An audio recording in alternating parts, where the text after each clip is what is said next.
Hello, and welcome to the Clinical Care Options Neuroscience Podcast Series, Rett Syndrome Today and Tomorrow. I'm your host, Dr. David Lieberman. I'm an instructor of neurology at Harvard Medical School and attending child neurologist at Boston Children's Hospital. With me today to discuss treatment options for Rett syndrome is Dr. Jeffrey Neul, who is director of the Vanderbilt Kennedy Center and professor of pediatrics, pharmacology, and special education at Vanderbilt University Medical Center. Our learning objective for this podcast is to assess efficacy and safety for emerging treatments for Rett syndrome using the latest clinical evidence. Before we begin, I have a quick housekeeping note. This episode is accredited for 0.5 AMA, PRA Category 1 credit, ACPE contact hours, ANCC contact hours, and AAPA contact hours. After listening to this podcast, click on the link in the show notes to take the post-test and earn your CE or CME credits. All right, Dr. Neul, let's get started. Now, in my previous discussion on a podcast with Dr. Standridge, we discussed some symptom management as it is taking place today. And I think we'd like to discuss some ways we're going to be looking at symptom management in the future, particularly looking at research using our pharmacologic agent in the treatment of Rett syndrome. And there's a couple of agents in late stage development, and I'd like to start off by discussing trofinetide. This is a tripeptide analog of the insulin growth factor, and I'll let you discuss it and hear what you have to say. Oh, yeah, great. Well, I think it's good to start off a conversation like this with what has led to the growth in this clinical development of potential novel therapies in Rett syndrome. And really it starts back with the gene discovery in 1999. Most of the cases of Rett syndrome is mutations in this methyl CpG binding protein 2, MECP2. And obviously that provides an insight into the pathophysiology of the disease, but having that genetic basis allows the ability to do genetic engineering and create animal models or cellular models. And a number of these things have happened and created animal models that have provided further insight. And importantly, in 2007, work from Scotland, from Adrian Bird's lab, showed that by using genetic engineering trickery, you can have a mouse that doesn't have MECP2 expressed and they get sick, and you can turn it back on even after they're sick and they get better. And that was really a monumental finding and really changed the way I think everybody started thinking about Rett syndrome and even more broadly about neurodevelopmental disorders, that there could be a potential to actually have significant disease modification or even reversal if you could intervene in the right way. And so that really set the stage for people driving into this. And really one of the first work that came out after that genetic reversal was work from folks at MIT, where they treated these Rett mice with a tripeptide that was derived from the amino terminus of insulin-like growth factor 1, like you said, IGF-1. So it's just the 3 amino acids. It's a naturally cleaved product. And they showed that this could improve the survival, it could improve the locomotion, it could improve the heart rate variability that we're seeing in these Rett syndrome mice. And so that led to 2 parallel clinical development. On one side, you had people at Boston Children's Hospital trying to treat with insulin-like growth factor 1, the whole protein, which is an approved therapy for people who have insulin-like growth factor 1 deficiency. So that could move into trying to repurpose this in clinical trials. And there was a phase 1 trial of that, which showed that it was safe and well tolerated in young children and seemed to have signals of efficacy. A subsequent phase 2 trial, where it was double-blind, placebo-controlled, not crossover, also found that it was safe and well tolerated, but did not show the signals of efficacy that were observed in the original open-label phase 1 trial. On the other side is the development using a compound called trofinetide. So trofinetide is a tripeptide, just like the tripeptide from IGF-1. In fact, it's the same thing. The difference is it has been methylated, which improves the drug quality of it. It can be absorbed after taken orally, and it has a longer half-life. So based on the work of the tripeptide, the IGF-1 tripeptide in mice, the clinical development of trofinetide in Rett syndrome was started. So that went through a couple phases. First, there was a phase 2 trial of older teenagers and adults in Rett syndrome for a fairly short period of time, either 14 or 28 days. And that showed that this trofinetide was safe and well tolerated and showed actual signals of efficacy, which was pretty surprising because it was a very short amount of time in older individuals with Rett.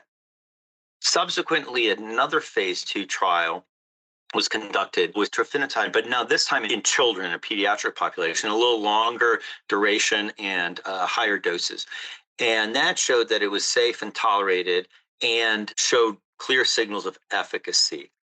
Move forward to a phase 3 trial that was completed, and the top level results were reported in December 2021. It's called the LAVENDER trial.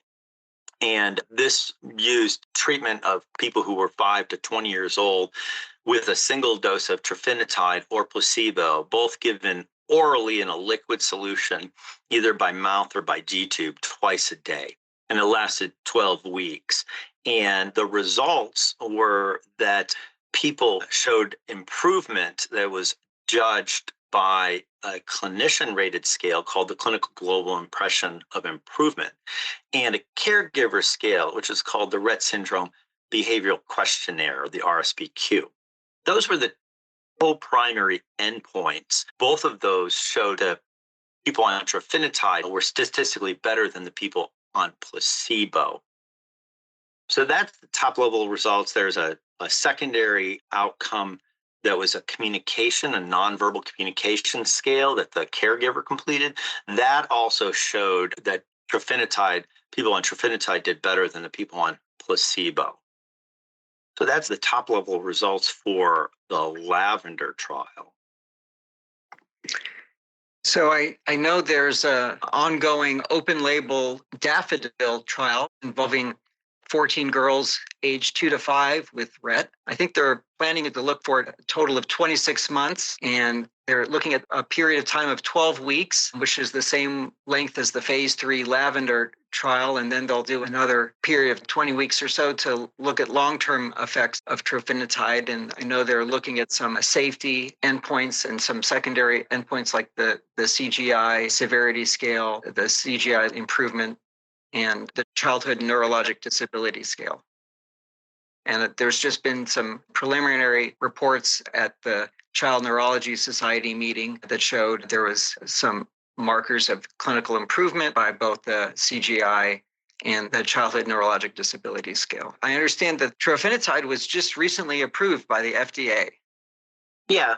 And I think that in the LAVENDER phase 3 trial, there were some noted side effects that were seen. The people in the trofinetide group had diarrhea. About 80% of the people in the trofinetide group had diarrhea versus 20% in the placebo group. Similarly, there was an increased rate of vomiting in the trofinetide group compared to the placebo.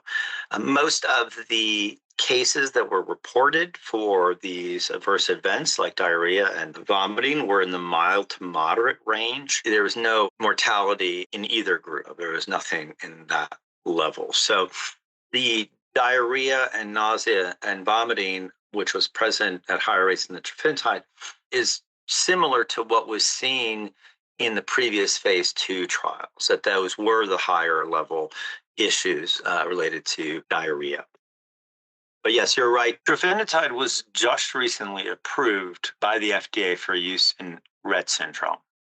Well, David, I also know that there's ongoing trials with another compound, blarcamesine. Do you know much about that? Yeah, so blarcamesine was trialed in some other disorders initially, now has been moved to look at its role in potentially treating Rett syndrome. It's a sigma-1 receptor agonist, and it activates sigma-1 receptors in the endoplasmic reticulum. It modulates the activity of a number of ion channels and signaling molecules.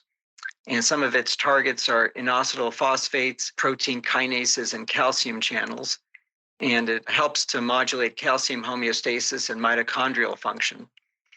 And there's some other potential roles for this compound to attenuate oxidative stress linked to inflammation, increase release of brain-derived neurotrophic factor, which we know is decreased when MECP2 is deficient. Some other potential mechanisms of action of the blarcamesine is by sigma-1 protecting healthy gene expression through chromatin remodeling and preventing toxic RNA from translating into proteins.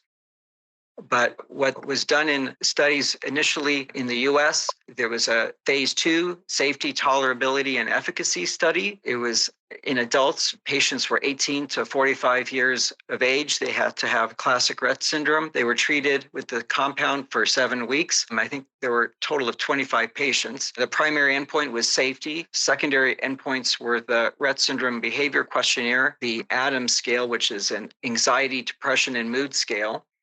They looked at the clinical global impression of improvement as a secondary endpoint, as well as sleep measures and caregiver concerns. They also kept seizure diaries. And there were improvements in the RSBQ score seen in about 60% or 67% of responders. And so those responder group mean that they had to have at least one full improvement point in their clinical global impression improvement, and they saw about an 80% improvement in the CGI responder group. A phase 3 adult study as well in Australia and UK, they call this the Avatar study. This involved 33 participants. They were also 18 to 45 years of age, treated for 7 weeks, looking at the same Rett syndrome behavior questionnaire, in which they saw 72% of patients showing responses compared to 38% on the placebo. And in the ADAMS, which was a secondary outcome measure, they saw a 52% improvement versus a placebo of 8%. And in the CGI, they saw that the treatment group show improvement in 72% of patients compared to 38% of placebo, and those were statistically significant. The current trial is being conducted in a phase 2 or 3 trial. This is called the Excellence trial. It's a pediatric trial. The patients are 5 to 17 years of age. They're going to be treated for a total of 12 weeks with open label extension. And they're looking at the RSBQ as well as safety measures. And these trials are being conducted in Australia, Canada, and the UK. And they hope to enroll about 84 participants. One interesting point that they weren't looking at as a primary or secondary endpoint was what happens with seizures. But there was roughly a 50% reduction in weekly seizure risk on the experimental compound. So I think there's going to be interest in what that does, since many of our patients with Rett syndrome also have comorbid epilepsy. Some of the side effects seen were somnolence, lethargy in roughly 20% of patients compared to 15% of placebo, constipation in 10% versus about 8% in placebo. So not a significant difference. And we'll have to see whether this is going to be presented to the FDA as another potential agent for our Rett patients. Right. Do you think there's, for trofinetide, having seen the top-level results that have been presented, do you think that there may be certain patients you've seen would be more responsive to that or less responsive? Well, as we discussed, treating early, younger ages hopefully would produce more robust results. Well, from the work done in the MECP2 knockout mouse in Adrian Bird's lab, where they reversed Rett symptoms even in late-stage males that were showing a lot of clinical features, we're hopeful that we'll be able to impact symptom in all Rett patients, even older ones as well. If you look at what made up the RSBQ, the responses from the parents, there's really a scattering of symptoms that showed improvement. So it wasn't really focused on one particular area. It wasn't just ambulation or hand function or communication. There's lots of variability. So these are the kind of compounds we could treat many of our patients with and look forward to seeing what changes we see in individual patients. Yeah, and like the first phase 2 trial, trofinetide was in adults and it showed some signals of efficacy. So maybe that there's something to benefit from a wide age ranges. What about with blarcamesine? From what you've seen for the results, do you think this might have a type of patient or an age range for people with Rett syndrome? If it does pan out to look good, that it might be more something you target, or do you think it also might have broad applicability? I guess I would expect to see broad applicability. I think we'll have to see where the results from these pediatric trials lead us, but the kind of impact it has on cellular function, improving basically neuronal function, probably for potentially a variety of disorders, sets it up as something to try in a number of our patients as well. And we'll have to see whether this could even be given in conjunction with trofinetide, because that might be something that some of our patients would want to try. Mhm. Why don't you also give us a little bit of updates on, there was a trial of ketamine that was initiated in patients with Rett syndrome after a number of early stage preclinical studies of ketamine in the animal model. Yeah, so people have shown that treatment of, again, the animal model with ketamine at sub-anesthetic doses, and actually it should be sub-dissociative doses, so lower than you'd give to anesthetize somebody, or even lower than the levels that they give to people for severe depression, improved a number of features in the animal model of Rett. So with support from a disease foundation, Rett Syndrome Research Trust, we did a short duration trial of oral ketamine, sub-anesthetic doses of oral ketamine in people with Rett syndrome. And it really was short. It was only 5 days of drug exposure, and it was a crossover. So people were randomly assigned to either placebo or ketamine for the first period, and then there was a washout, and then they were crossed over, and we were all blind to it. The goal for that was to have 4 doses in escalation and 4 different cohorts of individuals who would get the lowest, and then if it was safe, there would be a new cohort that would go highest. But during the time we were doing the trial at multiple sites, it became COVID time, and it was very hard to recruit. So eventually we stopped after just the first 2 doses. And thus far, the data indicates that it seemed to be pretty safe and well tolerated. It's still being analyzed in terms of understanding if there was any signals of efficacy. It also included measurements of breathing, even at home, and EEG measures. So I think we're interested in seeing if there was any effect of this on the oral ketamine. So obviously, thoughts for treatment of Rett syndrome always come back to gene therapy, since the MECP2 gene was identified as the cause of Rett syndrome. What are your thoughts for future treatments involving gene therapy? Yeah, obviously, again, with the genetic rescue experiments, it's always been very tantalizing and appealing that you might be able to give back the gene and that would improve things like it was in the mice. There are additional challenges when you think about gene therapy. There's always a challenge with gene therapy for a central nervous system disease to actually get the gene therapy into the brain and the cells and the neurons and widely distributed. But in Rett syndrome, there's some additional challenges in that there are people who have duplication of the MECP2 gene, and that causes a severe neurodevelopmental disorder called MECP2 duplication syndrome, which I would say it's as severe, in some cases, maybe more severe, like in terms of seizures, than people with Rett. So you don't want to overshoot, and you don't want to have too much. So you need to have a tight window. And there's issues related to ideas about X chromosome inactivation that affected girls who have Rett syndrome. Really, in every cell in their body, they either have a mother's X chromosome on or a father's X chromosome on. So because the mutation is only on one of those two, essentially they're a mosaic of cells that have a good copy of MECP2 and cells that don't. So you have the added challenge that half the cells potentially in an affected girl's body have the right amount, so they're maybe more susceptible to overshoot. That all said, there have been a number of work that's been done in animal models, testing out gene therapy, showing the potential of it working, and even the development of various methodologies to try to limit the overexpression of MECP2 so it won't get too high. So there are 2 companies. One has started a gene therapy trial in Canada, And another company has announced that they will be launching a gene therapy trial in Rett syndrome in the upcoming period of time. So I think that we are seeing the advancements in gene therapy. So these trials are coming. I think we will be experiencing them. And it's exciting, the idea that these advanced methodologies might be developed that could meaningfully impact the disease progression of Rett syndrome and help improve people's lives. But they're experimental therapies and they have to be tried, and they all have risks. And so it'll be an important period of time to see the development of this.